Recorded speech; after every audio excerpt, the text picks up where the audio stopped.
Alright, so I wanted to make a quick video for guys who have a 79 or, you know, around the same year Camaro, who are using like aftermarket gauges, these little cheap Bosch gauges. I wanted to show you how I ran mine through the firewall because I didn't see any videos, and I've been putting off this project for a while because I didn't know how to run them. But what I did was, you have a cable running through all the way underneath your dash. It has this in front of it, the little foot pedal thing, well, this foot thing that goes behind your pedals. So what I did was, it has a rubber grommet right through that hole that cable comes through. It has a rubber grommet, and all you gotta do is push it out. Well, you gotta take this off. You gotta take this thing off. It's like two 10 mil bolts that hold this thing on. You take those two out, and then all you gotta do is, I took a long extension that I had and pushed that grommet out through the other side. And then this Bosch thing comes with, for your temp gauge, it comes with this long silver hose right here. Well, not hose, but long silver coil that goes, that go into the side of your head, but you got to run it through the firewall first. So that's a good spot to run it through, because on this 79 Camaro, there's not a lot of room to play with, especially if you have like the AC vents and all that kind of stuff. But that's what I did to get it through the firewall. And now I'm about to run my oil pressure hose through too, so I'm gonna show you guys that once I get back to the engine bay. But that's the hole I'm using to run my gauges through, and I'm also going to use it to run my electric choke wire through also. That way I don't have to drill any holes. So I'm gonna get up and show you guys that.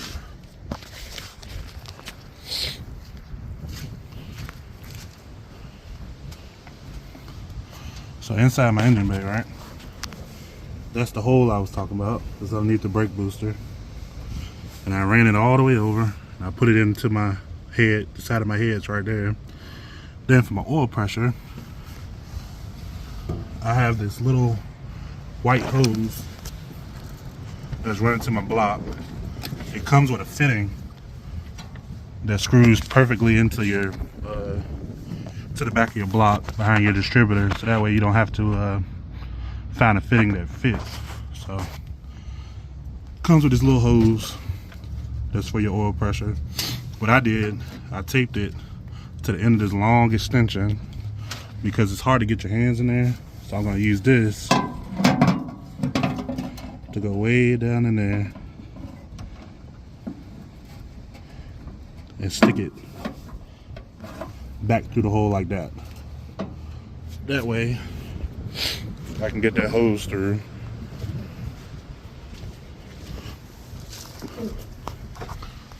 I can get that hose through without having to try to force my hands down in that hole and all that kind of stuff. I'm probably gonna mount this gauge probably somewhere like up here where that old, I know my console hooks up right there. So it'll be right above my console, but I just wanted to show you guys how I was making it work for me. And hopefully it'll work for you guys, so that's all I got.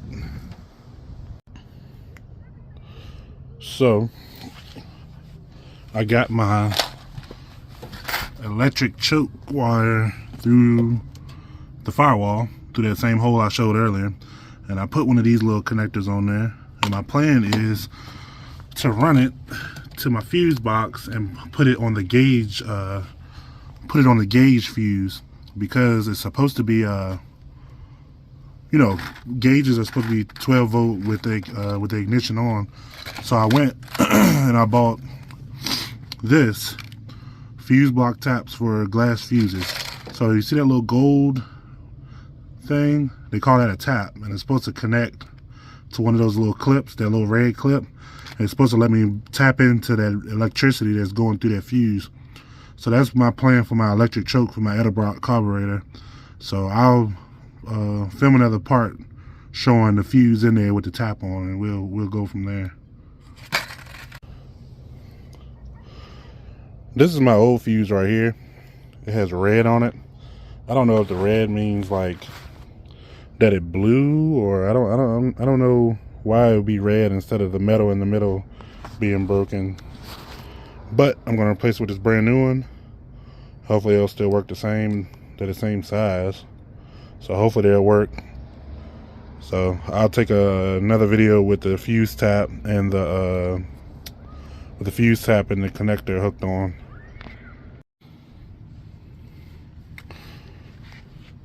Alright, so this is about 2 weeks later.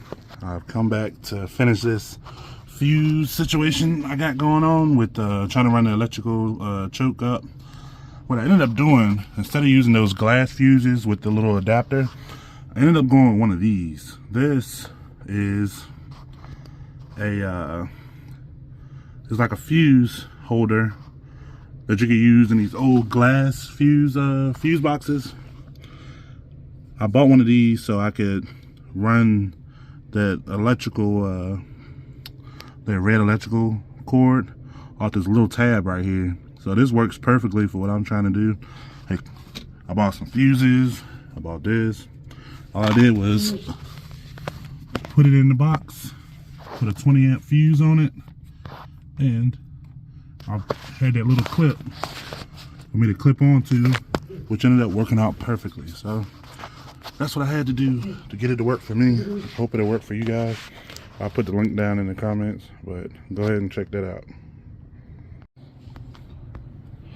Okay, so last part of this video, as far as hooking up my electric choke, I ran it up in there and I put it on these little special fuses, like the fuse holders, and then I went and upgraded to a maxi fuse. So it's a maxi fuse, looks like that.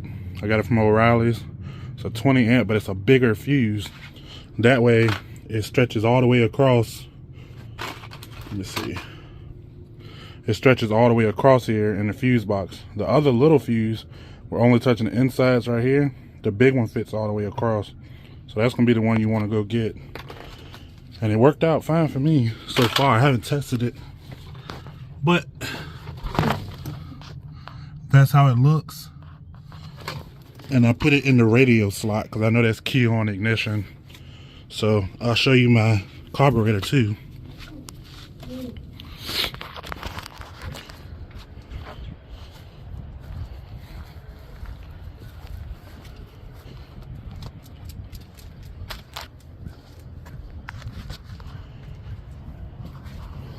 I ran it through the hole right under the brake boost right there. I ran it along the back side, ran it up here, and I put it on the positive side with some heat shrink tube. I got one of those little connector clips, and I put the negative right back on here to there. So that's how I hooked up my electric choke. That works for me. I'm gonna put all that wire. I'm gonna put all this wire in this wire loom right here. That way it's just not exposed. But that's how I ran mine. So hopefully it works out for you. This car's coming together pretty good. Just got to get it finished and get the carpet and all that done. But it's coming together. I also got my holes marked out for my spoiler. I just got to finish putting bolts back on the spoiler and then drill into my trunk. And that'll be it for that. Then I also plan on pulling these windows out. Pull the window out and re-caulk, because it has so much like crusty old caulk, and I gotta treat that too because it's starting to rust back up. And I just painted this thing about a year ago and it's already messing up. So same thing up here, gotta re-caulk that.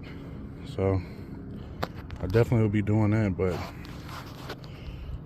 yep, if you like this video, give it a follow. And let me know what you think and what you would do differently. That's all I got.